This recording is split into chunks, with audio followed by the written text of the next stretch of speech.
vagões ferroviários ou de locomotivas, pode ser aeronaves, pode ser grandes equipamentos que um determinado fornecedor brasileiro tem um contrato no exterior. O BNDES pode financiar essa exportação. Mas ele financia para quem? Seria o Exim Bank, ele financia para o país ou financia para a empresa? Ele financia, ou ele financia para o país desde que ele compre daquela empresa? Ele financia o comprador, mas o comprador, esse financiamento está vinculado à compra daquele equipamento ou daquele serviço e somente após o recebimento do bem ou do serviço devidamente atestado e verificado, é que nós podemos fazer o pagamento ao exportador, inclusive nós podemos fazer o pagamento aqui em reais. Então, é um processo de financiamento lá fora. Então, agora, quando o presidente do Equador disse que ia dar um calote, está certo, ele ia dar um calote no BNDES. Não, o nosso exportador recebe à vista e o comprador nos paga a prazo. Professor, mas nesse acordo agora... Este é um tipo de financiamento universalmente praticado. Mas não tem... Professor, nesse então, isso não significa que nós estamos... CCE? Significa o seguinte, que nós não... O BNDES não financia obras ou investimentos em aberto, né, para o mutuário no exterior como o Exim Bank faz, fazer o que ele quiser. É como um Exim Bank. Por que isso? Porque como os recursos do BNDES são recursos de origem pública, nós temos a obrigação de gerar empregos no Brasil.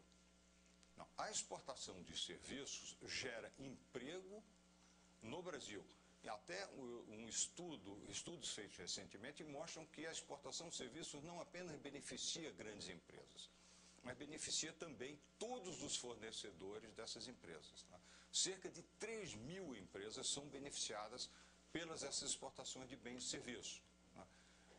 Uma estimativa, por exemplo, para cada 100 milhões de dólares em bens e serviços exportados, há uma geração aqui de 20 mil empregos. Portanto, é uma atividade realizada normalmente por todos os bancos, né, de desenvolvimento, e representa a captura de uma oportunidade importante de exportação, gerando emprego e renda no Brasil. Né? E se nós não o fizermos, esses contratos serão supridos por outros concorrentes brasileiros, especialmente os chineses, que têm sido muito agressivos, por exemplo, em vários países, em suprir equipamentos, etc. Os governos não garantem essa operação? Não existe um Sim, fundo garantidor? Estamos falando agora de garantias. Essas operações, em geral, elas, no caso da América do Sul, elas precisam, é uma exigência que nós temos buscado ao máximo possível, né?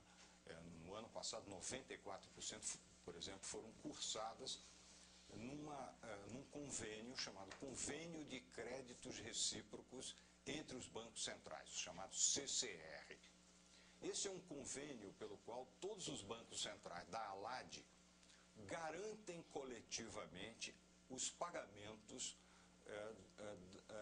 dos títulos de dívida correspondentes a esse financiamento. Então não há perigo de calote? Não. Perdão? Não há perigo de calote, então? Em 40 anos do CCR, nunca houve um calote. Professor, mas quando agora... o Equador, por exemplo, agora, ao ano passado, insinuou que eventualmente não pagaria, a pressão de todos os outros participantes da rede da ALAD sobre o Equador para que ele não maculasse um convênio extremamente útil, porque é um mitigador de risco muito importante. Esse é um mitigador de risco que os países da ALAD têm e que reduz muito o custo da operação, pelo fato de que existe uma segurança muito grande. Né? Então, isso é um fato importante, porque se não houvesse essa segurança, nós seríamos obrigados a cobrar os riscos de mercado, então, e em muitas dessas economias os riscos são muito altos. Então o Equador iria dar um calote no governo brasileiro, se não pagasse? Porque como essa operação é garantida... Ele iria dar um calote no coletivo dos bancos centrais da ALAD. E por isso houve uma grande mobilização de todos os governos da região para pedir ao Equador que não fizesse isso. Que gentilmente retrocedeu, Perdão? né? que gentilmente... Não, o Equador optou por um processo racional de arbitragem. Existe um processo de arbitragem, né? O Equador questiona a legalidade da incidência de juros sobre juros, né? o que aqui no Brasil chama-se de anatocismo, né? Uma querela já resolvida no Brasil, mas ele questiona uma série de elementos do contrato. Nós temos absoluta segurança da legalidade, da regularidade do contrato, e nós vamos enfrentar uma arbitragem. Agora, presidente, uma das coisas que o presidente do Equador alegou para segurar o pagamento é que havia corrupção desinvestada nessa obra que o BNDES estava ajudando a financiar. A gente viu outro dia o ministro da Justiça dizer que é sabido que no Brasil as grandes obras públicas são superfaturadas para que isso alimente o caixa 2 das empresas e financie as campanhas públicas. Você acha que financiamentos do BNDES acabam chegando nesse financiamento ilegal de campanha e o que o banco pode fazer para coibir esse tipo de uso? Olha, eu não acredito e não podemos de forma nenhuma admitir essa hipótese. O ministro da Justiça do seu governo disse literalmente, é sabido que as grandes obras públicas são financiadas... Eu não concordo com essa posição, não vi falar isso. Ele falou. Em nenhum momento... Em entrevista coletiva. O que eu verifico é o seguinte, nessa exportação de serviço, nós, o banco, e é uma tradição, exige que todos esses serviços sejam auditados por empresas internacionais de auditoria independentes, né?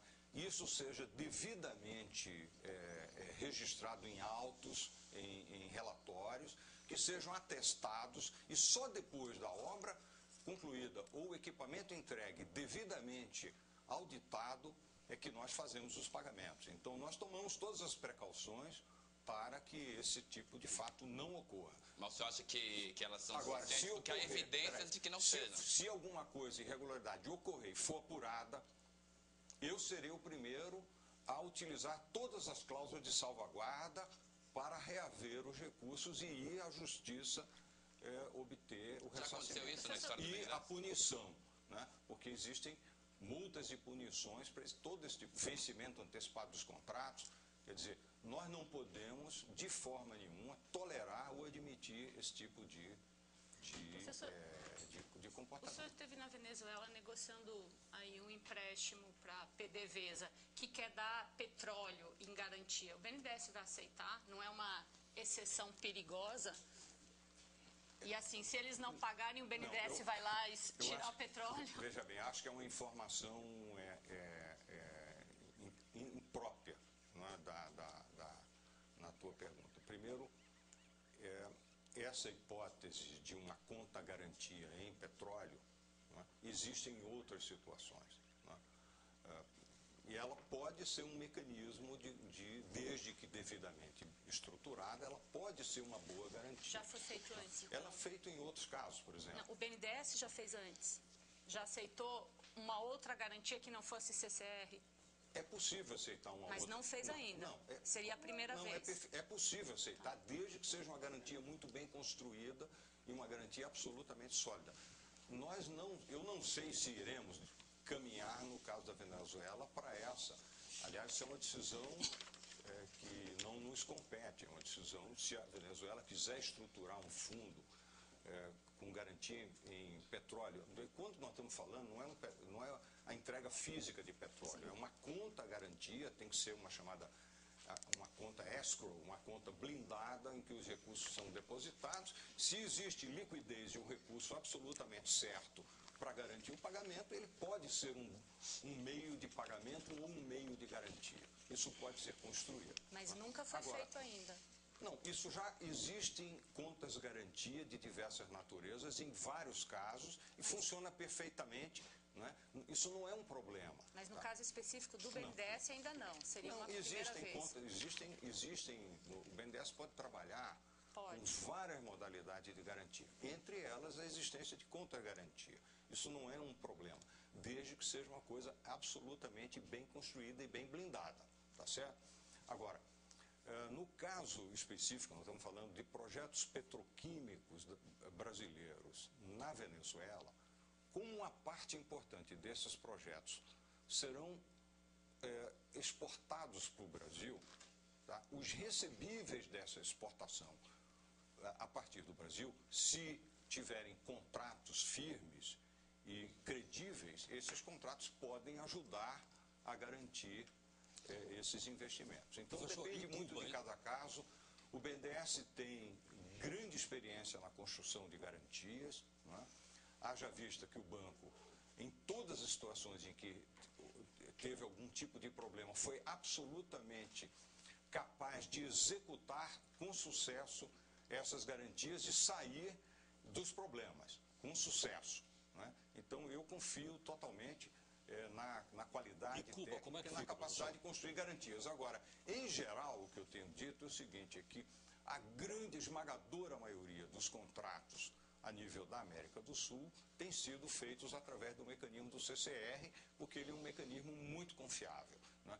E ele corresponde também, do ponto de vista do Brasil, a uma exportação importante de bens e serviços que geram emprego no Brasil e ajudam...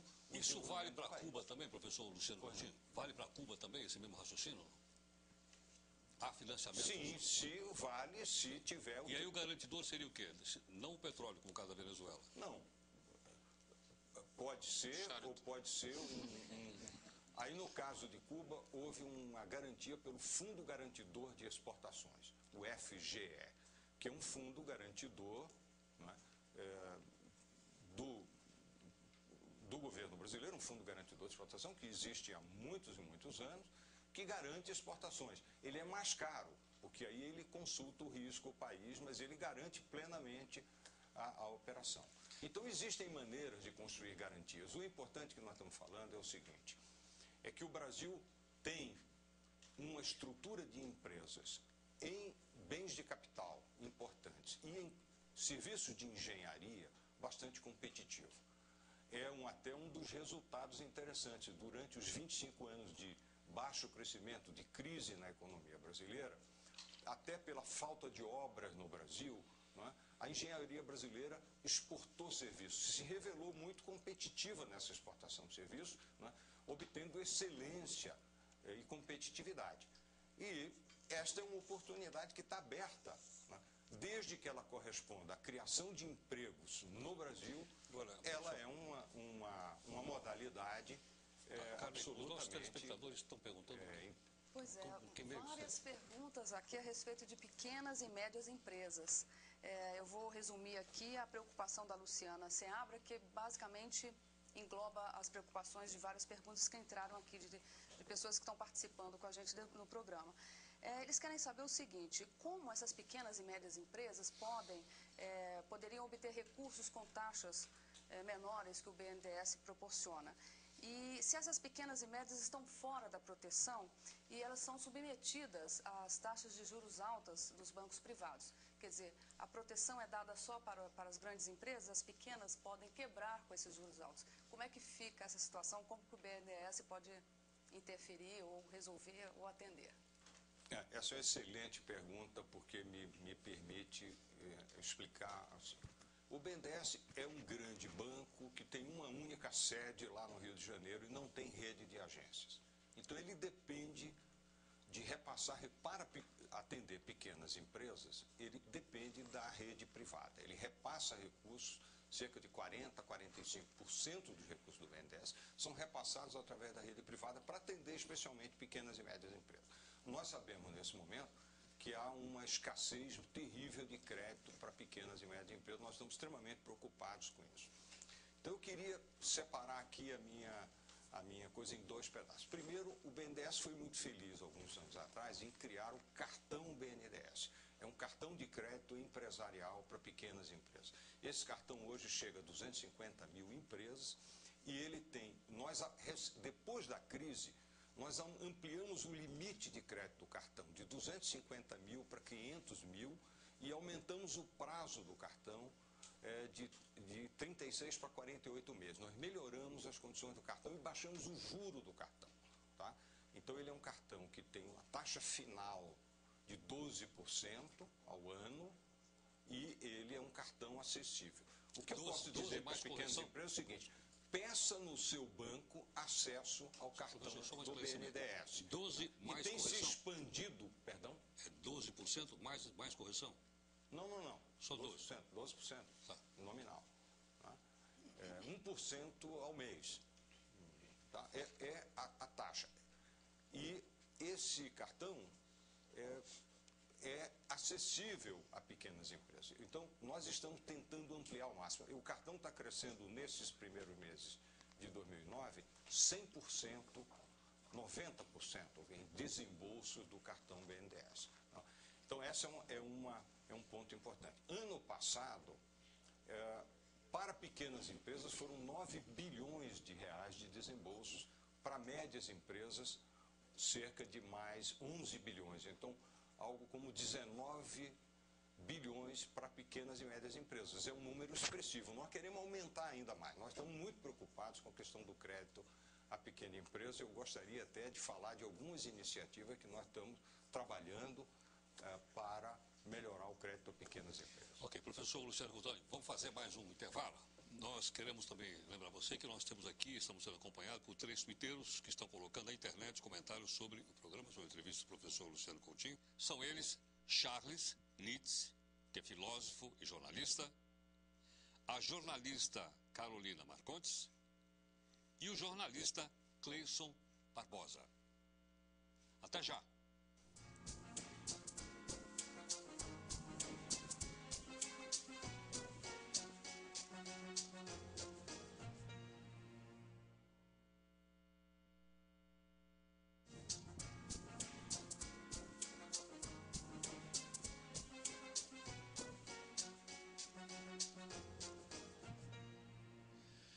Você acompanha aqui no Roda Viva a entrevista com o professor Luciano Coutinho, que é presidente do BNDES. Professor, esclarece mais uma coisa aqui para o nosso telespectador.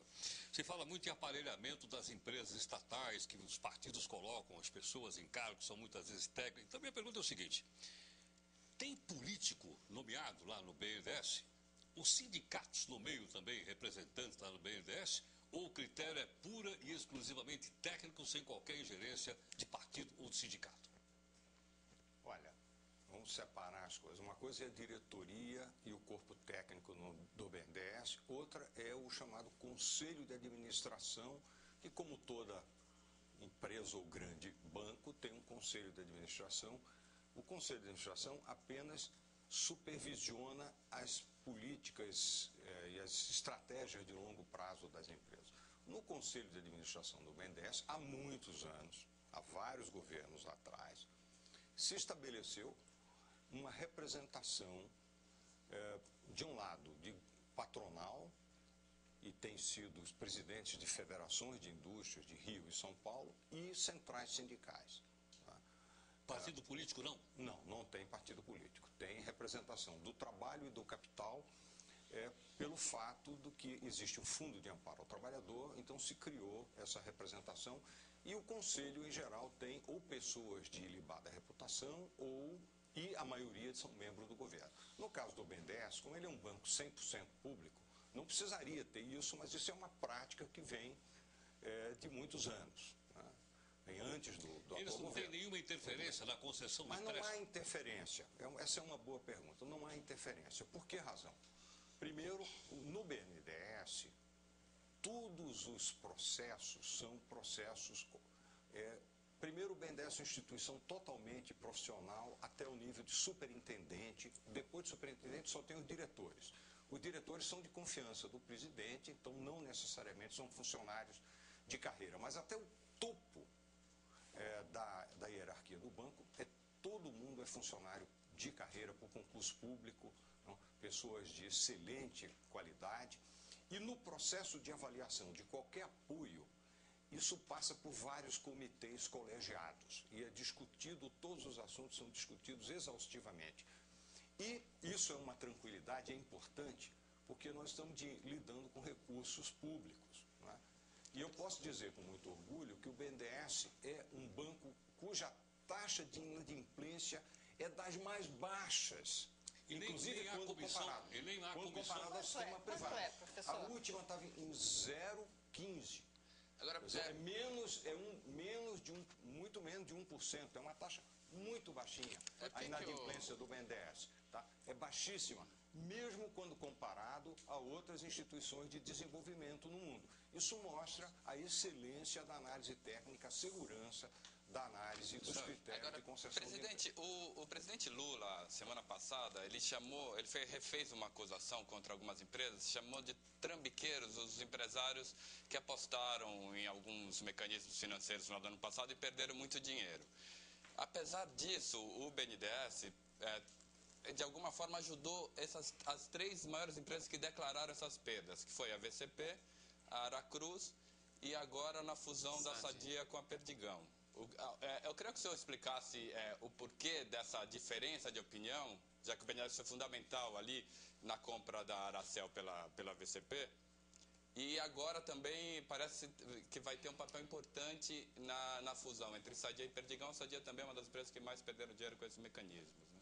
Bom, primeiro, eu entendo o inconformismo do presidente com o fato de que empresas, infelizmente, perderam volumes importantes de capital em operações com derivativos de câmbio, né?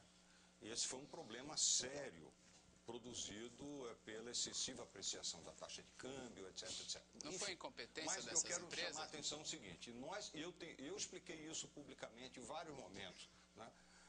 Que qualquer ajuda do BNDES à reestruturação dessas empresas tinha como condição indispensável uma prévia reestruturação dessas dívidas, né? Então essas dívidas foram reestruturadas, elas foram refinanciadas a longo prazo com o sistema bancário privado e apenas depois que isso aconteceu é que nós pudemos apoiar as empresas num sentido de restabelecer a sua capacidade de investimento. Mas a sinalização desse apoio já não permitiu essa renegociação com a banca privada? Só o fato do BNDES dizer, olha, nós vamos ajudá-las uma vez que elas resolvam seus problemas com a banca privada. Isso, de alguma forma, já é um apoio prévio. Mas isso é diferente, é muito diferente. Mas é qualitativamente diferente, Sérgio. Porque se nós apoiássemos antes, os recursos do banco seriam utilizados para pagar os prejuízos, tá? É diferente quando existe uma reestruturação de longo prazo, esses prejuízos são refinanciados e depois entram os recursos do banco para apoiar novos investimentos necessários à economia brasileira. O banco vai entrar na Sadia, Perdigão? Efetivamente, a diferença da água para o vinho, entendeu? Presidente. Agora, veja bem, o BNDES é um banco de desenvolvimento. O que é que os senhores imaginam que seria melhor para a economia brasileira? Deixar empresas desse porte, dessa importância, ou para exportação, ou para geração de emprego e serviço, entrar em grave dificuldade e, eventualmente, quebrar? Isso quer dizer que o BNDES vai sempre salvar as grandes empresas brasileiras? Não vai salvar. O BNDES só pode salvar em condições de mercado. Segundo ponto importante, além de você ter condicionado, essas operações foram feitas a custo de mercado, né? Foram operações feitas com recursos da BNDES Par, a custo de mercado, inclusive as empresas reclamaram, mas é custo, dinheiro de mercado, e nós vamos, com a recuperação dessas empresas, com investimentos das empresas, transformar isso em dividendos, em ganhos para o BNDES e para o Tesouro Brasileiro, porque em última instância os lucros do BNDES vão para o Tesouro Brasileiro, porque a gente temos sido um grande pagador de dividendos ao Tesouro Brasileiro. Presidente, Então, eu queria fazer uma comparação. Deixa eu fazer uma comparação com lá fora. Agora, eu queria falar o seguinte, Motors, no caso da Sadia Perdigão, esse foi um processo que não transitou pelo BNDES. Primeiro, porque foi uma operação totalmente privada, a fusão das duas empresas não dependeu de nenhum financiamento do BNDES. Vai ter? Agora, não, diferente. Após a operação, como a empresa precisa fazer uma chamada de capital para reduzir dívidas, o que é normal, nós poderemos entrar ou não. Eu acredito, inclusive, que pela atratividade, pelo potencial dessa nova empresa, que eu vejo ela como uma empresa muito competitiva, que poderá ter um papel importante no desenvolvimento do setor, é possível que o BNDES nem participe, porque ou seja, é um processo que não dependeu, nesse caso não dependeu do BNDES. É uma oferta pública. Nós vamos participar como qualquer investidor com o objetivo de ganhar, né, na valorização da empresa. Nós vamos analisar se é necessário ou não. Presidente, existe aqui, e isso é histórico, esse tipo de crítica, né? Que o BNDES salva as empresas ou não salva. Eu queria saber qual a sua opinião sobre a operação da General Motors nos Estados Unidos. O governo americano já colocou 19 bilhões de dólares na General Motors e nessa semana, se ela realmente entrar em recuperação judicial, vai colocar mais 30. E lá eles são aplaudidos, né, por ter salvo uma empresa de uma quebra internacional.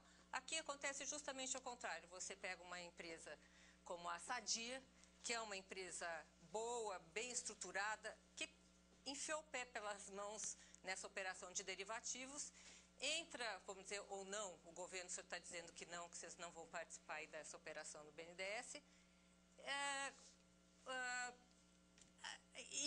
gerando muitas críticas, porque a Sadia em si é uma empresa boa, tirando essas dívidas. Agora, como fazer isso? Porque nos Estados Unidos eles não têm isso. Eu acho que a tua pergunta é muito boa pelo seguinte. Mas o acionista que fez essa operação de derivativos, como no PROE, é ele que deveria ser punido, né? Nesse caso, nos Estados Unidos, eles são punidos com uma ação a $1,45, né? Que está a ação da General Motors. Essa é a punição do acionista, porque ele é um acionista pulverizado. Aqui, vamos dizer, nessa configuração, o acionista é punido como? Só essa pergunta. Normalmente, em casos onde há uma forte reestruturação, os acionistas, quando entram novos investidores, os acionistas perdem posição ou são diluídos, não é? Então, há esse fato. O que é importante é o seguinte, é que nós temos uma disciplina muito clara. Não é?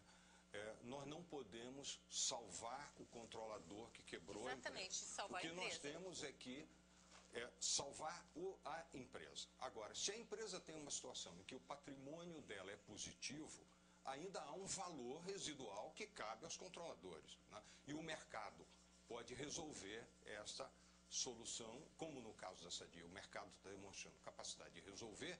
Agora, eu também não vejo que, se a solução eventualmente dependesse do BNDES, seria lícito também que o BNDES pudesse ter ajudado no caso, exatamente porque uma empresa que tem um grande potencial, ela deve ser avaliado o seu potencial, e se ele é um potencial que tem uma perspectiva de retorno, de agregação de valor alto, não há por que não ajudar. E a questão Agora, da concorrência? Porque no PROE fizeram a mesma coisa, você tira o acionista e salva o banco. Ajudar a empresa dentro da lógica da lei de recuperação. Não estamos falando de ajudar os acionistas, mas ajudar a que o senhor atribui essas críticas tão contundentes? Isso é praticado em condições de mercado. Agora, diferentemente do caso americano, é um pouco diferente, porque no caso americano a GM já teria quebrado, houve empréstimos maciços do governo americano, o governo americano comprou ações preferenciais, né, maciçamente.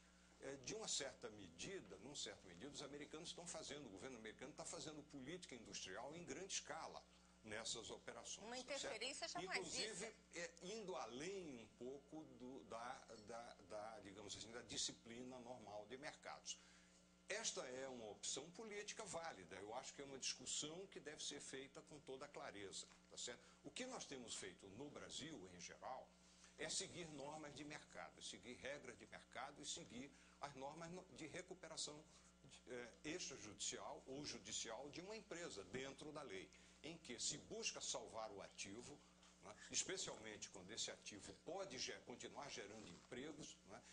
Nós precisamos entender o seguinte, como é precioso para o país ter empresa. A minha empresa é uma instituição. Uma empresa que pode sobreviver bem, ela precisa ser valorizada. O senhor é a favor de grandes conglomerados, na sua defesa? Eu queria entrar nessa questão da concorrência, porque a criação do Sadigão, né, Sadia com Perdigão, não podia ser perdida. Não podia ser perdida, mas ela cria um constrangimento muito grande para os fornecedores dessas duas empresas, que só tem agora um cliente. E dos consumidores também, e dos consumidores que vão ter que pagar para o mesmo cliente, enfim, é um dano muito grande à concorrência, segundo vários empresários criticaram, no dia seguinte. O que o senhor acha O dessa Abílio questão? Diniz me disse Olha, pessoalmente que era a favor.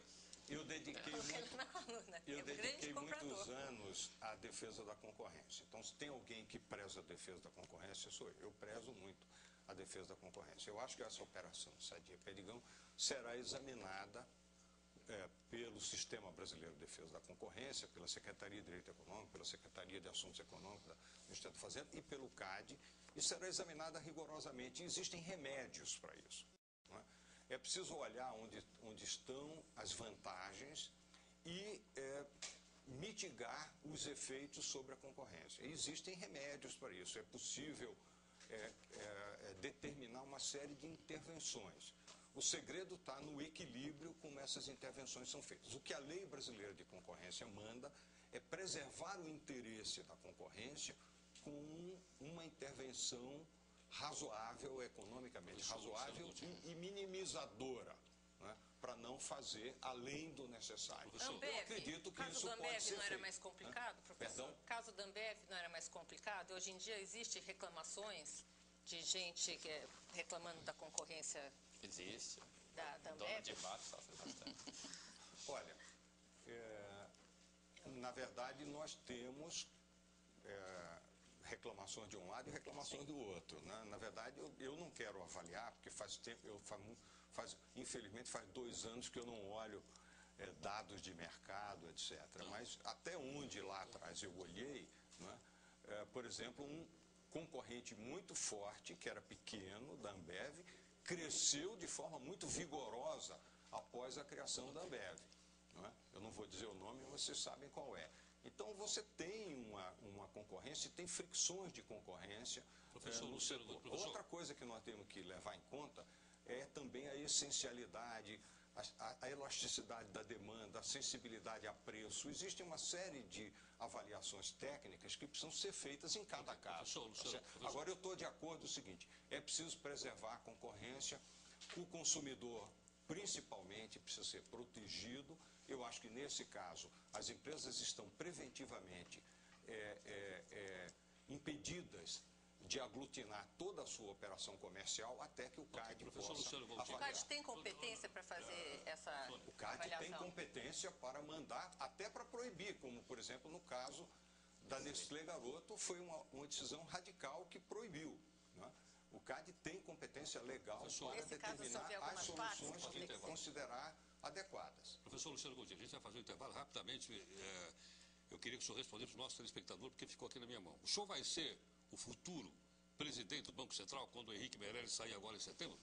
Não, eu quero continuar no BNDES. Acho que o papel que eu tenho desenvolvido no BNDES, eu não sei se o Meirelles vai sair do Banco Central. Isso é apenas uma especulação. Depois eu estou muito feliz no BNDES, quero continuar lá. Ok, vamos fazer então mais um intervalo. Você está aqui no Roda Viva hoje acompanhando a entrevista com o professor Luciano Coutinho. A gente volta daqui a pouco. Até já.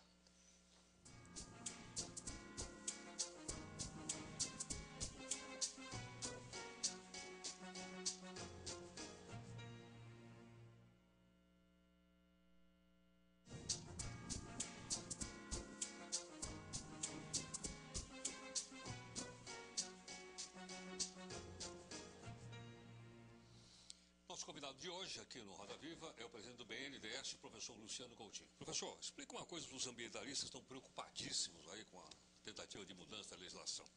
O BNDES tem preocupação em fazer financiamento para as empresas que apresentam relatório de sustentabilidade?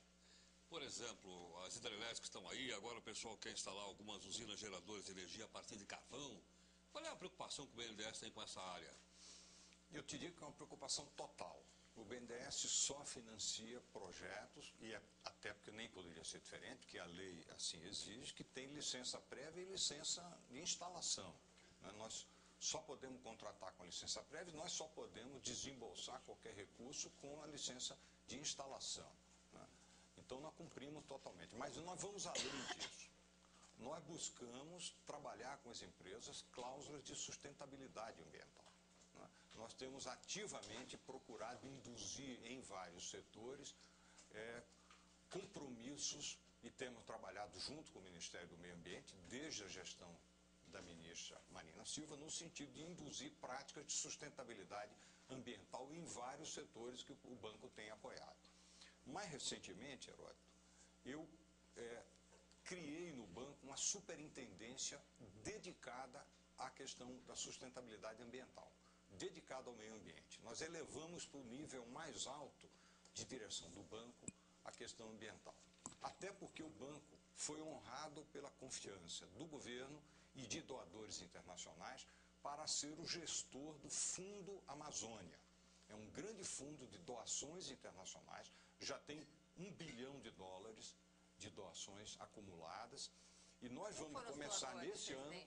Quem foram os doadores? Principalmente a Noruega, mas nós estamos começando a receber doações de outros interessados, muitas consultas de outros países interessados, e nós vamos ter um instrumento muito importante, porque é um instrumento que nos permite, na verdade, fazer operações não reembolsáveis para ajudar a conservação florestal, quer dizer, é possível pagar por serviços de conservação florestal, será possível apoiar projetos de desenvolvimento de novos modelos de negócio para criar atividades sustentáveis. Por exemplo, nós estamos muito interessados na aquicultura e na piscicultura de água doce por causa do manancial da Amazônia, para gerar emprego, são atividades muito geradoras de emprego, porque nós precisamos criar atividades que consigam concorrer de maneira exitosa com as atividades predatórias. É um trabalho muito grande e precisamos também continuar apoiando a vigilância e, inclusive, a repressão ao desmatamento ilegal. Então, nós temos um trabalho, e o BNDES está engajado de cabeça nesse trabalho de investimento, de conservação. Gerador de emprego. Perdão? Já que o senhor citou a questão de investimento geradores de emprego, eu suponho que essa é uma preocupação com o BNDES. Mas quando, por exemplo, o BNDES financia uma fábrica de chip no Brasil, que praticamente não gera emprego nenhum, ou pouquíssimos empregos? Uma fábrica de chips. Chip. Olha, Heródoto, você precisa entender aí a cadeia de negócios de um setor inteiro, tá? Uma fábrica de chip é uma fábrica no mundo inteiro cara e totalmente automatizada. Então ela gera pouco emprego. Agora a pergunta que você tem que fazer é o seguinte: qual é o impacto econômico sobre o resto da cadeia eletroeletrônica da existência de produção de chips? Se você ler o relatório que a BINE vai estar divulgando na próxima semana, né, eu vou até antecipar aqui com a devida licença da BINE, uma das deficiências que são apontadas para que a cadeia de tecnologia de informação no Brasil possa ser mais pujante e mais geradora de emprego, ter mais atividades, é a deficiência de produção de semicondutores no Brasil. Então, na verdade, é preciso olhar o todo e não apenas um empreendimento individual. Presidente, o senhor sempre perdeu a fábrica da Intel para Costa Rica, né? O senhor acha que isso mudou? Infelizmente, essa oportunidade foi perdida lá atrás, né? E o que mudou hoje que pode fazer com que o Brasil consiga? Existem várias estratégias para o setor. Nós não devemos... É importante olhar a produção de componentes. O governo investiu muito fortemente numa fábrica, no CEITEC, lá no Rio Grande do Sul, que vai fazer um tipo de componente sob encomenda, em escala pequena. Não é? Agora, a produção em grande escala, nesse momento, é um desafio, porque ela é hoje...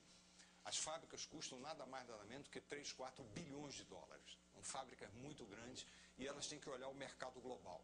O mercado global hoje está saturado por causa da crise internacional. É um momento difícil de atração de investimento. Existe capacidade ociosa na indústria de semicondutores mundial. Na verdade, vários dos grandes produtores estão em dificuldades nesse momento.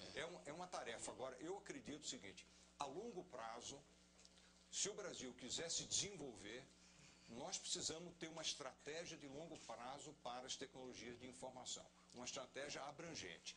Não apenas olhando os semicondutores, mas nós temos que olhar o software, nós temos que olhar todos os outros serviços, nós temos que olhar as manufaturas, por exemplo, dos displays. Mas, presidente, justamente nós temos que olhar que essa é uma cadeia muito importante, é uma cadeia de alto crescimento. Mas, presidente, falando do longo prazo que o senhor está falando, né?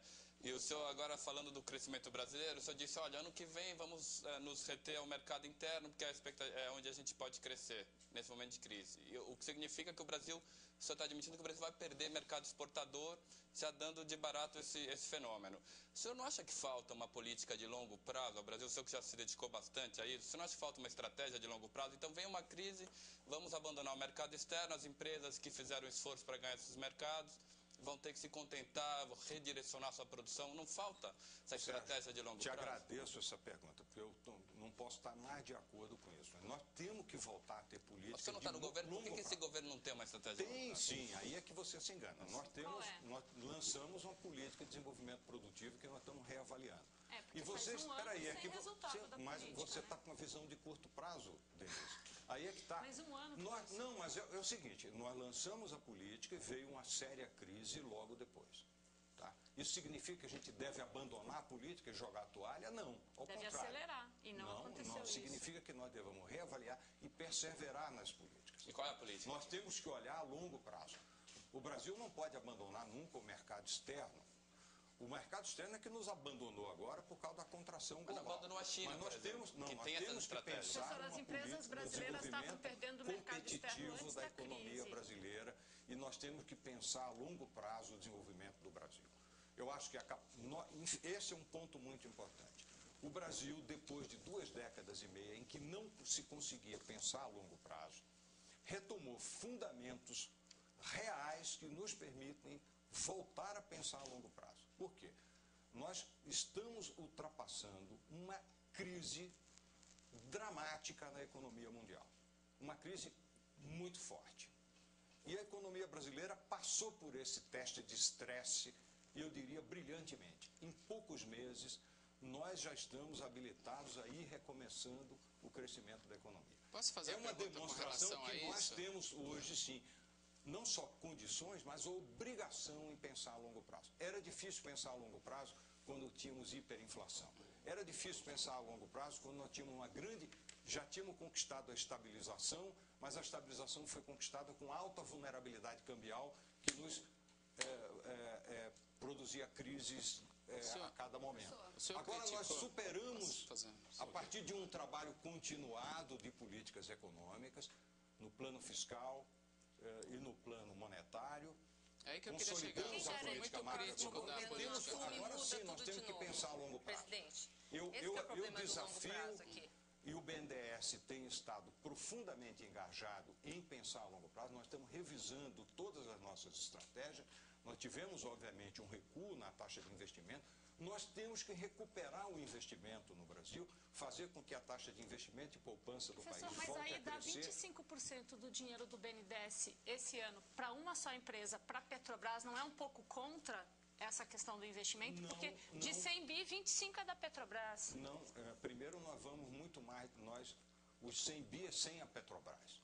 100 bi é sem a Petrobras? Sem a Então vai Petrobras. dar 125 esse ano? Bom, possivelmente. Porque vocês já começaram a aprovar os 25 dela esse ano. Possivelmente nós cheguemos a esse valor, chegamos perto de 100 sem a Petrobras. Segundo, o investimento à Petrobras, Denise, é um investimento poderosíssimo. E nós temos que lembrar agora o seguinte, na reflexão de longo prazo sobre o Brasil, nós temos que pensar que o Brasil precisa ter uma indústria supridora de equipamentos de petróleo e gás de primeira linha.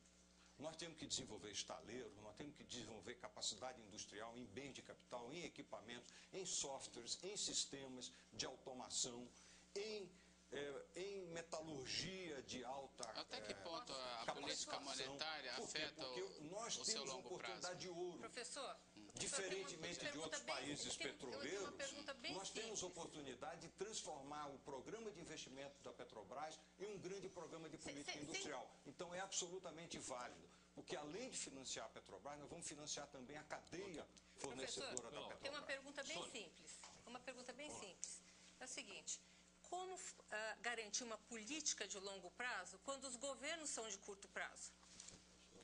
Existe dentro dessa seu pensamento, enfim, essas condições hoje de mercado de fazer uma política de longo prazo, alguma coisa que garanta que o próximo governo vai continuar com isso? Olha, Sônia, eu sou otimista com relação ao Brasil. Eu acho que houve um avanço político, um amadurecimento político no Brasil.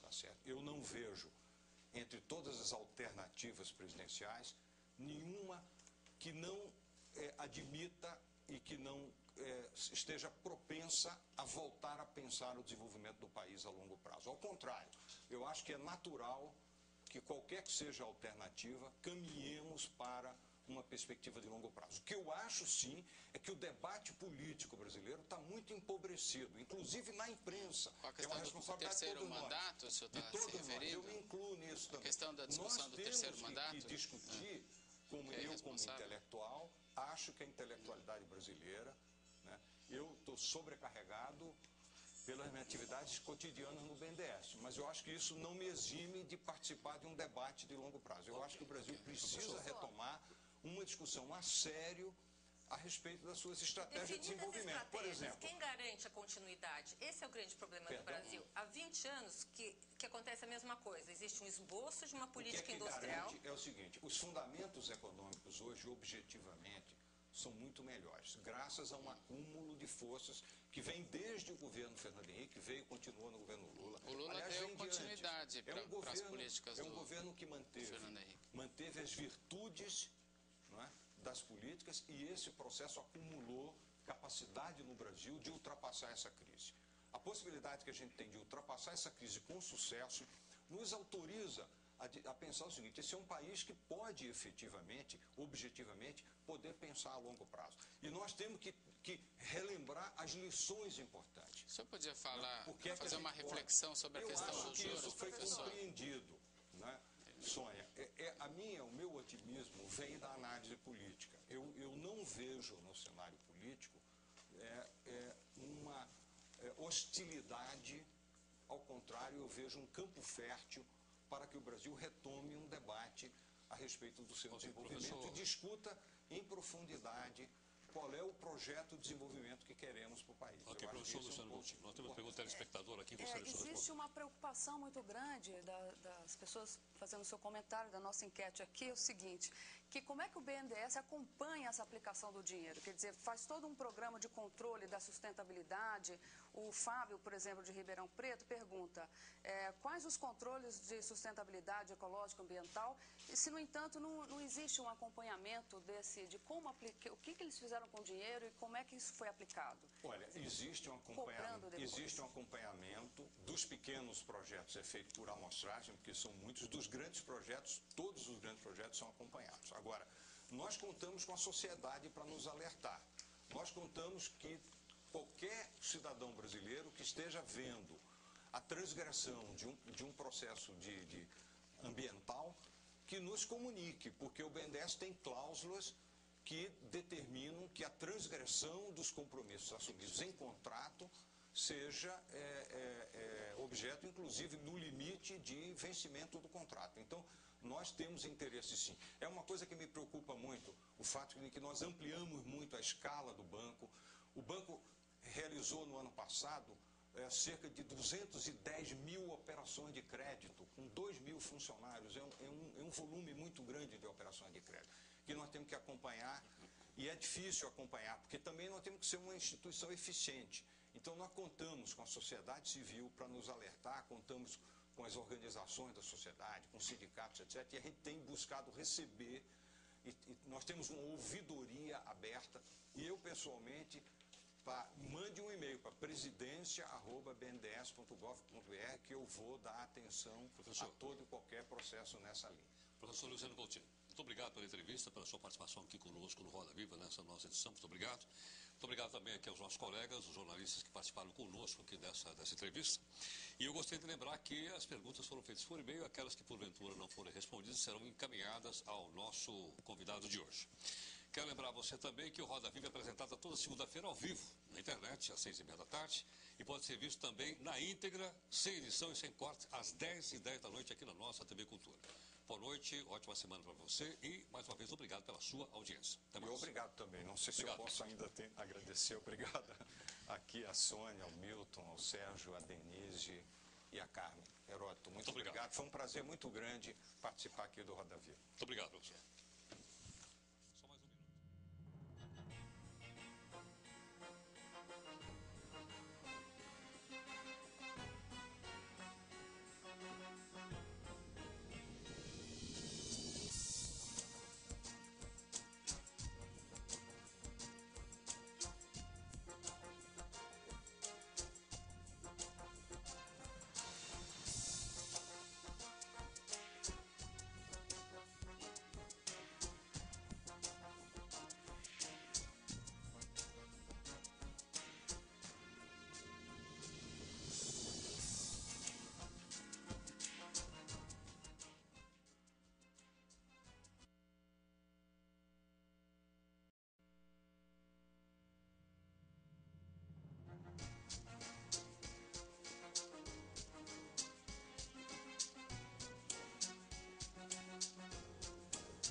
Olá, boa noite. O Brasil é um país emergente com potencial de crescimento.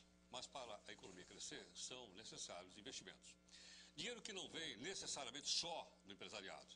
Sai do Banco Nacional de Desenvolvimento Econômico e Social. O BNDES é o principal instrumento de incentivo ao desenvolvimento, atuando tanto na área pública quanto na área particular. Em volume, o banco colocou no mercado, só no ano passado, 90 bilhões de reais para setores como agropecuária, indústria extrativa de transformação, comércio e além de serviço. Nos últimos 4 anos, o dinheiro desembolsado pelo banco praticamente dobrou. E a previsão para este ano é ainda maior. O BNDES espera desembolsar mais de 100 bilhões de reais. O Roda Viva recebe hoje o professor Luciano Coutinho, presidente do BNDES.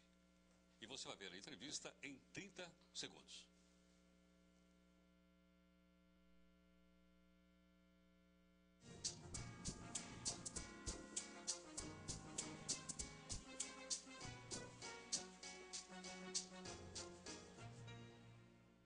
O BNDES, comandado pelo professor Luciano Coutinho, é o terceiro maior banco de investimento do mundo, atrás apenas de instituições semelhantes na China e na Europa.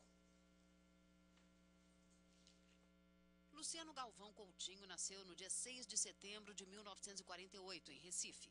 Ele é formado em Economia pela Universidade de São Paulo, com doutorado pela Universidade de Cornell, nos Estados Unidos. É o 33º presidente do BNDES. O banco nasceu em 1952, durante o governo Getúlio Vargas, e ainda sem o S de social. Foi criado como autarquia federal para garantir recursos às empresas brasileiras que dependiam de financiamentos estrangeiros. A partir de 1971, passou a ser uma empresa pública federal com personalidade jurídica de direito privado e patrimônio próprio. O BNDES é vinculado ao Ministério do Desenvolvimento, Indústria e Comércio Exterior, mas sem agências ou correntistas. Seu objetivo é melhorar a competitividade da economia brasileira, gerar empregos e reduzir as desigualdades sociais e regionais. Para isso, o banco financia, com juros menores, grandes empreendimentos da indústria, de infraestrutura, da agricultura, comércio e do serviço. Além de empréstimos às micros, pequenas e médias empresas, o BNDES tem também investimentos sociais, direcionados à saúde, educação, saneamento básico e ambiental, agricultura familiar e transporte coletivo de massa. Contribui também para o fortalecimento da estrutura de capital das empresas privadas e desenvolvimento do mercado de capitais. Com sede no Rio de Janeiro, seus recursos vêm principalmente do Fundo de Amparo ao Trabalhador e dos pagamentos dos empréstimos concedidos. Luciano Coutinho assumiu o BNDES há 2 anos, em abril de 2007, com o principal objetivo de dar apoio ao PAC, o Programa de Aceleração do Crescimento do Governo Federal. Ele é especialista em economia industrial e internacional. Na década de 80, foi secretário executivo do Ministério de Ciência e Tecnologia e, em 1994, coordenou um estudo de competitividade da indústria brasileira, trabalho que mapeou o setor industrial do país. Antes de assumir a presidência do BNDES, Luciano Coutinho era sócio da LCA Consultores, atuando como consultor especialista em defesa da concorrência, comércio internacional e perícias econômicas. E os nossos convidados nessa entrevista com o presidente do BNDES, o professor Luciano Coutinho, a quem nós já queremos agradecer antecipadamente, nós convidamos aqui o jornalista Sérgio Malbeger. O Sérgio é o editor de economia do jornal Folha de São Paulo. o jornalista Milton Gamês, que é o editor de Finanças e Investimentos da revista Isto é Dinheiro. A jornalista Denise Neumann, editora do Jornal do Brasil, perdão, do jornal Valor Econômico. E a jornalista Sônia Raci, colunista do jornal Estado de São Paulo. Conosco está aqui também Paulo Caruso, para registrar aqui com os fachados momentos do programa. E ao meu lado está a jornalista Carla Morim, que apresenta aqui as entrevistas e as perguntas que são feitas pelos nossos convidados através do e-mail eletrônico. Quero lembrar você mais uma vez que o Roda Viva é transmitido toda segunda-feira ao vivo pela internet, às 6h30 da tarde, e também pode ser visto na íntegra, sem corte e sem edição, às 10h10 da noite, aqui na nossa TV Cultura. Professor Luciano Coutinho. Boa noite, professor. Muito obrigado pela participação conosco aqui no Roda Viva. Professor Luciano Coutinho, qual é a meta de crescimento para a economia brasileira que o BNDES está vendo para esse ano? Nós começamos com o presidente Lula dizendo que ia crescer 4%, depois caiu para 3%, depois caiu para 2%, aí o ministro falou em 0,7%, depois empurraram para 1%. Qual é a meta que o BNDES vê para o crescimento da economia? Olha, não faz parte da missão do BNDES ter uma meta para o crescimento, né? O BNDES é um grande apoio às políticas do país, ao investimento principalmente. Agora, nós temos a nossa própria estimativa, que não está muito dissonante, digamos assim, da expectativa do Ministério da Fazenda. Tá? 1%? 1%. Um pouquinho abaixo, talvez, de 1%. Depende de fatores ainda não... Nós não ainda temos muitos meses para terminar o ano, então é difícil você ponderar todos os fatores, né? Agora, a expectativa nossa é que na virada do ano a economia esteja crescendo já na margem a uma velocidade de 3,5% para 4% ao ano. É uma velocidade perfeitamente alcançável em 2010. Ou seja, em 2010 a economia brasileira pode perfeitamente crescer 4%. Agora, presidente, o senhor tem muito o pulso das empresas, né, que estão pensando em investir no Brasil. A gente viu no final de semana passada a Vale anunciar que está cortando 37% dos seus investimentos previstos para esse ano. Como é que o senhor está vendo o desejo das empresas de investir no Brasil nesse ano de crise? Você podia complementar? De onde vem esse crescimento que o senhor previu para 2010, 3, 4%? Perdão? Eu queria complementar a pergunta dele. De onde vem esse crescimento que o senhor previu, essa retomada de 3 e 4? Quais são os setores que vão puxar esse crescimento? Perfeito. Bom,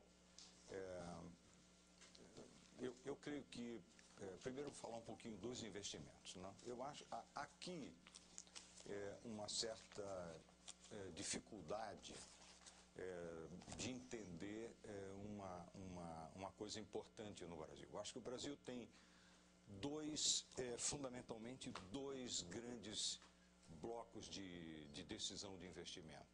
Um é o investimento que depende do nível de utilização da capacidade industrial existente, né? Isso afeta um conjunto muito grande de empresas pequenas, médias, né? E até grandes empresas também. A utilização da capacidade no ano passado estava beirando 84%, 85%, ela caiu fortemente, né? E a queda, a ociosidade na indústria, naturalmente posterga planos de investimento. De outro lado, existe um conjunto muito importante de investimentos, cerca da metade dos investimentos da economia brasileira, que dependem de decisões autônomas. São chamados aquilo que os economistas chamam de investimento, o componente autônomo do investimento. Pois bem, esse componente autônomo do investimento tem se revelado muito robusto no caso brasileiro. E o que é que nós estamos falando? Nós estamos falando da grande fronteira de investimentos em infraestrutura que o país tem, né? Energia elétrica, logística e várias outras infraestruturas, telecomunicações, onde o investimento está indo muito bem, infraestrutura em geral, que depende de decisões de governo, em grande medida, né? A oferta de concessões públicas, né? Nós temos, por exemplo, havia muita dúvida, por exemplo, sobre o investimento em energia elétrica.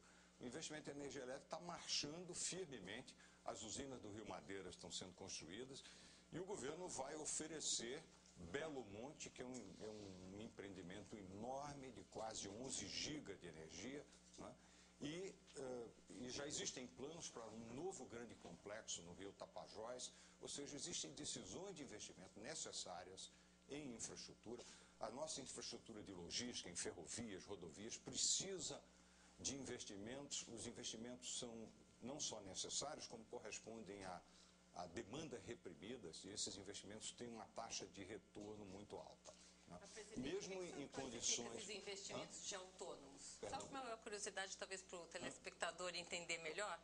Por que o senhor classifica esses investimentos de autônomos? Porque ele não depende da conjuntura econômica de curto prazo. Ele não depende da demanda a curto prazo.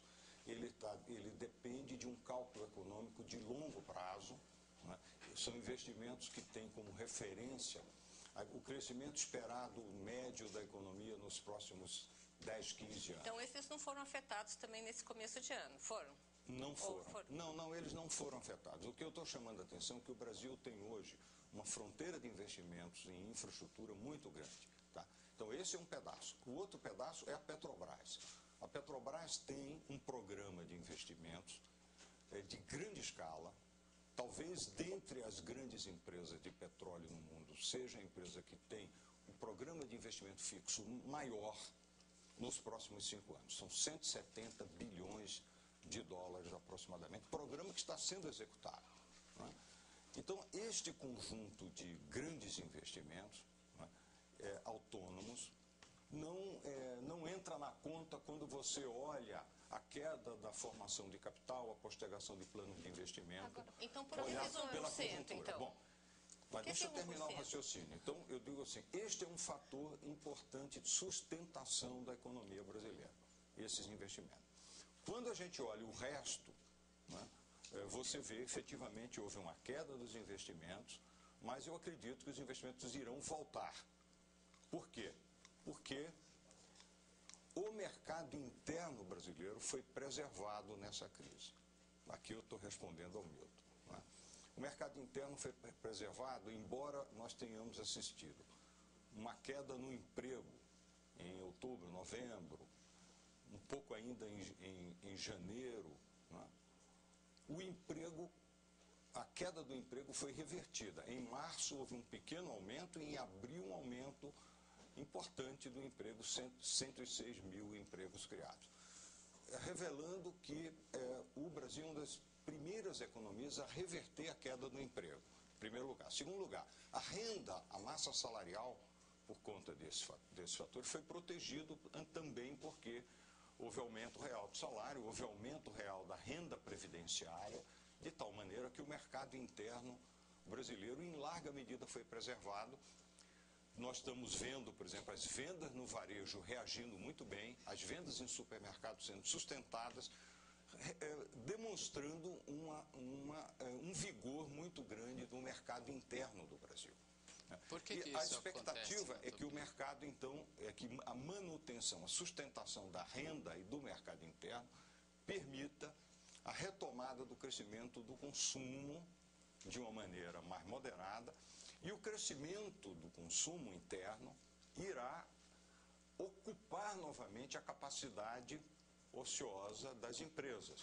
Ela está reduzida hoje para um pouco abaixo, entre 75%, foi no nível mais baixo. Ela vai subir devagarzinho, provavelmente cruzará a fronteira de 80%, no ano que vem vai estar em média 82%, 83%, vai estar se aproximando, e à medida em que a utilização da capacidade vai subir, o investimento induzido pela demanda, diferentemente do investimento autônomo, vai outra vez estimular o investimento, que é a variável mais importante a longo prazo para o crescimento de uma economia. Quer dizer, o crescimento saudável de uma economia depende da sustentação de uma taxa de investimento adequada. Professor, aí, voltando ao investimento específico em infraestrutura, o grande programa do Brasil é o Programa de Aceleração do Crescimento, e aí tem Belo Monte, as usinas do Madeira, e o senhor também citou Tapajós, são poucos investidores privados para esses mesmos projetos.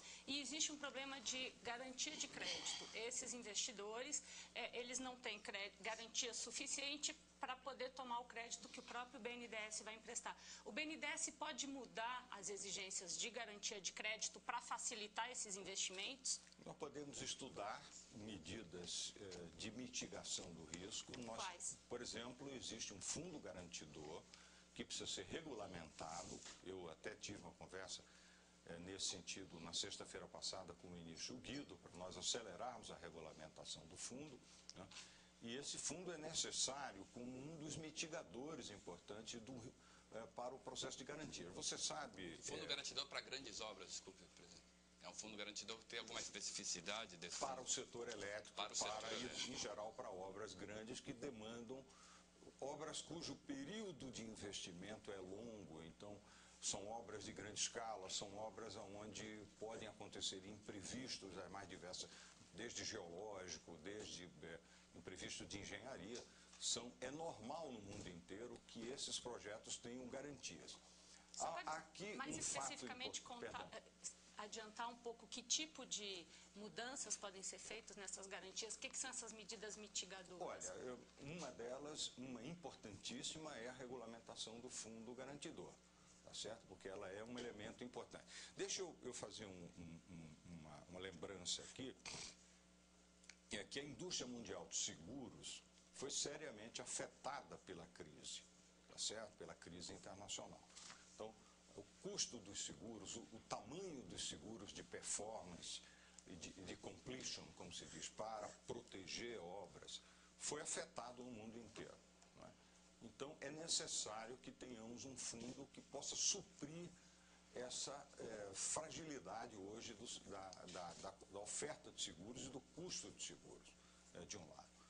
E, de outro lado, nós temos que olhar que os processos de project finance puros no mundo, e que nós precisamos caminhar nessa direção, são processos que, em geral, têm algum tipo de garantia do poder concedente, não é? Então, nós precisamos, no Brasil, encontrar uma maneira mais equilibrada de compartilhar o risco, não é? De tal maneira a tornar os projetos atrativos para os investidores privados, e esse tem sido o principal foco do governo nos processos de concessão, porque o governo sempre tem visado a tarifa mais baixa possível em prol da eficiência da economia. É preciso realizar um investimento em condições atrativas de retorno para o setor privado, portanto, com a tarifa remuneradora do setor privado, mas que ela seja a menor possível, de tal forma a reverter benefícios para os usuários, para a economia, para a sociedade. Então, esta busca de menor tarifa requer que a gente se preocupe com a concorrência.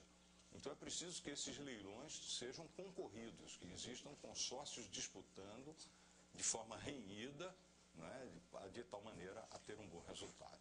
Então, nós entendemos a necessidade de equilibrar todas essas condições e nós vamos trabalhar nesse sentido. Eu não considero isso um problema insolúvel, mais um desafio para nós.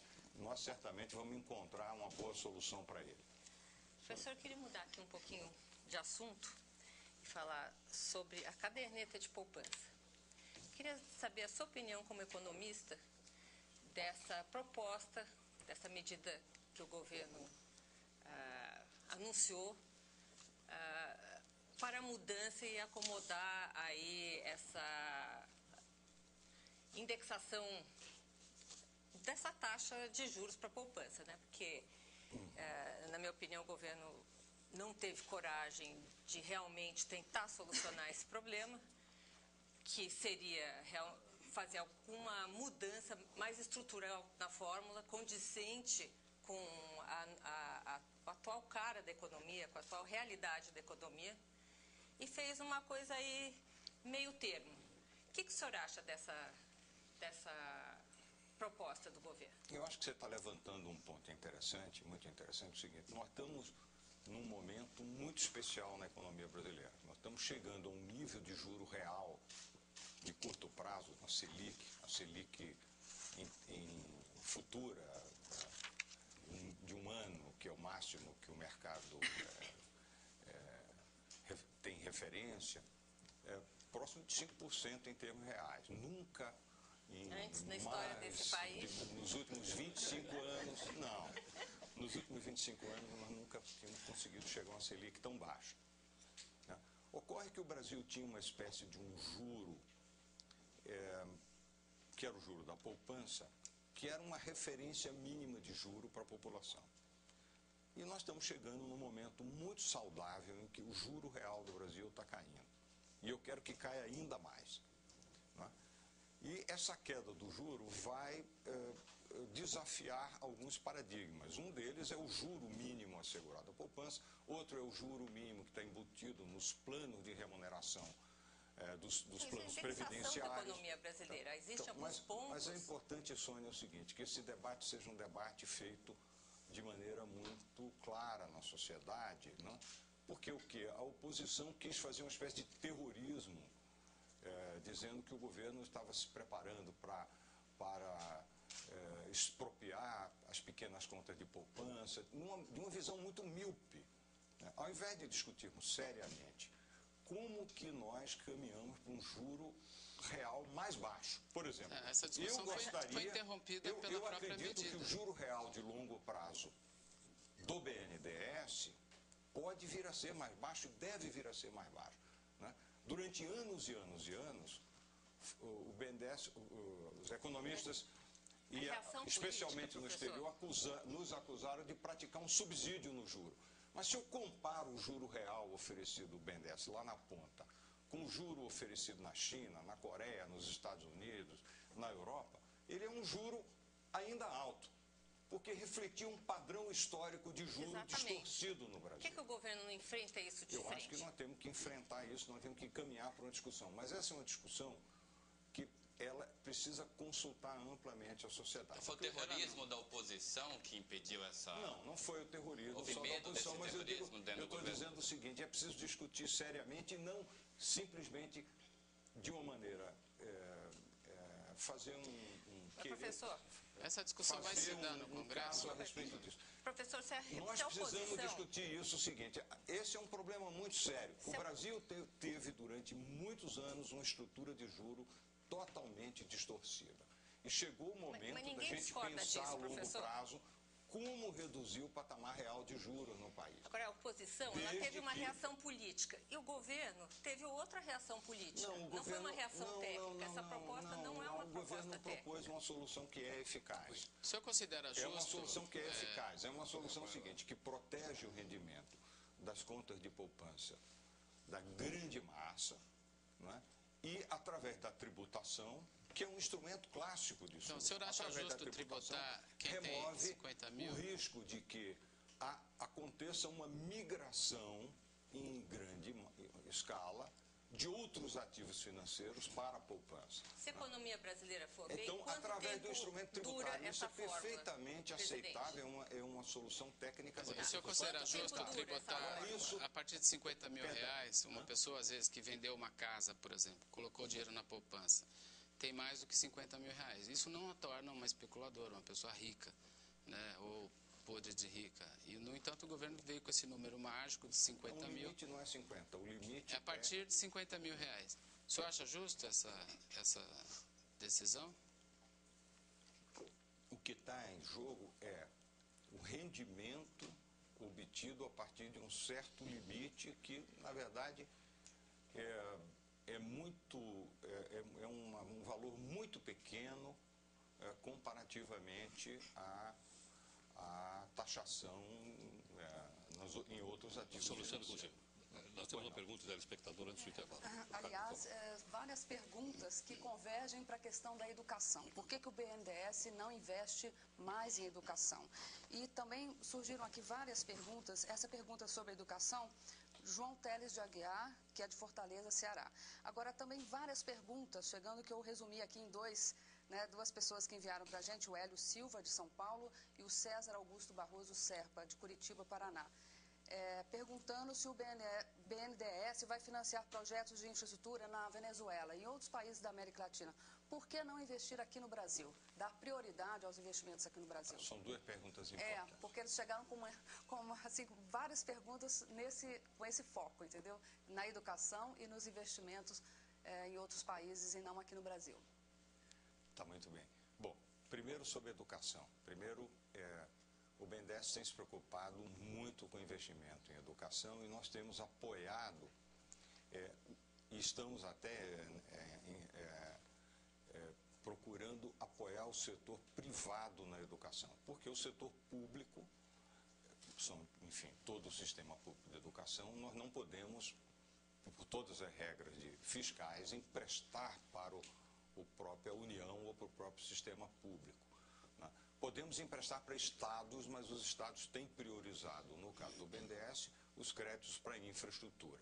Muito embora nós tenhamos feito também em alguns estados, e temos buscado ampliar investimentos em infraestruturas sociais em geral e educação também.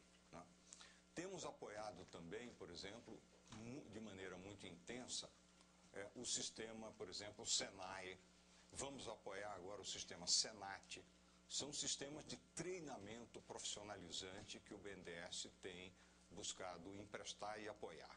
E nós estamos também com uma iniciativa interessante, que é apoiar um fundo de investimento em educação, um fundo de mercado, no qual nós somos cotistas, e esse fundo tem se preocupado em investir para melhorar a qualidade do ensino superior e do ensino médio, investindo em consolidação, em gestão nessas universidades ou escolas de alta qualidade, né, que são referências. E nós temos também... ainda sobre educação? Perdão? Sobre educação ainda? Sobre educação, na área de educação. Né? Então, nós temos preocupado, eu acho que é muito importante que o BNDES, como um banco que tem que cuidar também da área social, não apenas seja um grande financiador do saneamento, do transporte coletivo, dos metrôs, que são investimentos muito importantes na área social, mas também olhe para a educação. Eu acho que é absolutamente válida a preocupação. Bom, nós vamos deixar para falar sobre investimento depois do intervalo.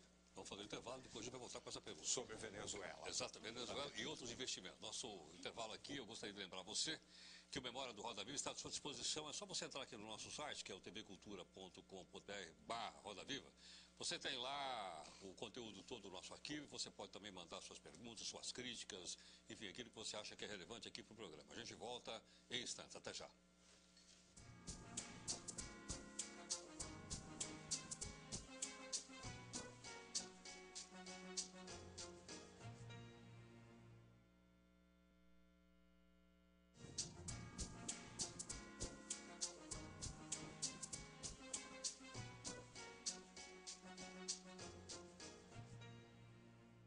Nosso entrevistado de hoje, aqui no Roda Viva, é o presidente do Banco BNDES, que é o professor Luciano Coutinho. Professor, vamos organizar aqui as perguntas que o nosso internauta perguntou aqui sobre Venezuela. Há um outro internauta aqui atrás que perguntou sobre Cuba. E tem algumas... primeiro, eu gostaria que o senhor explicasse assim, quando o BNDES empresta dinheiro, ele empresta para o país ou ele empresta para uma empresa? Vou explicar por quê. Quando o Equador disse que ia dar um calote no Brasil, eu liguei para o Carlos Lessa, que foi presidente do BNDES, e ele me explicou dizendo o seguinte: o BNDES não empresta dinheiro para países, empresta para empresas. Então o calote teria que ser dado em cima da Odebrecht e não do BNDES. Então eu gostaria inicialmente que o senhor explicasse para a gente para quem é que o BNDES empresta o dinheiro. É para país estrangeiro, é para empresa brasileira que tem obras no exterior, para depois falar especificamente de Venezuela ou Cuba, como pediram aqui. Tá. É muito bom você ter feito essa... Olha, o que o Brasil tem é aquilo que todos os países têm, é uma operação de financiamento à exportação de bens e serviços. O BNDES é no Brasil, também um Exim Bank, embora seja um Exim Bank incompleto, o BNDES é o Exim Bank brasileiro. O que é que isso significa? Que a exportação de equipamentos e de serviços de engenharia, que corresponde a investimento de prazo mais longo em outros lugares, pode ser financiado pelo BNDES sob determinadas condições de garantia, né, desde que determinadas garantias de segurança estejam atendidas. Né? Então, o Brasil não dispõe de um programa de ajuda externa, como outros países dispõem, salvo numa escala muito pequenininha, que é o fundo do Mercosul, que é muito pequenininho. Eu acho até que nós, pelo papel que exercemos, deveríamos ter o Brasil deveria ter um fundo de ajuda externa de grande escala, mas isso não é o que o BNDES faz. Portanto, o que o BNDES faz é apoiar a exportação de serviços. Como é que isso ocorre? Se uma determinada empresa brasileira ou uma empresa estrangeira que está sediada no Brasil ganha um determinado contrato no exterior, né? Pode ser da construção de uma hidrelétrica, ou do metrô em Caracas, ou de um metrô, ou pode ser um hidrogerador ou um conjunto de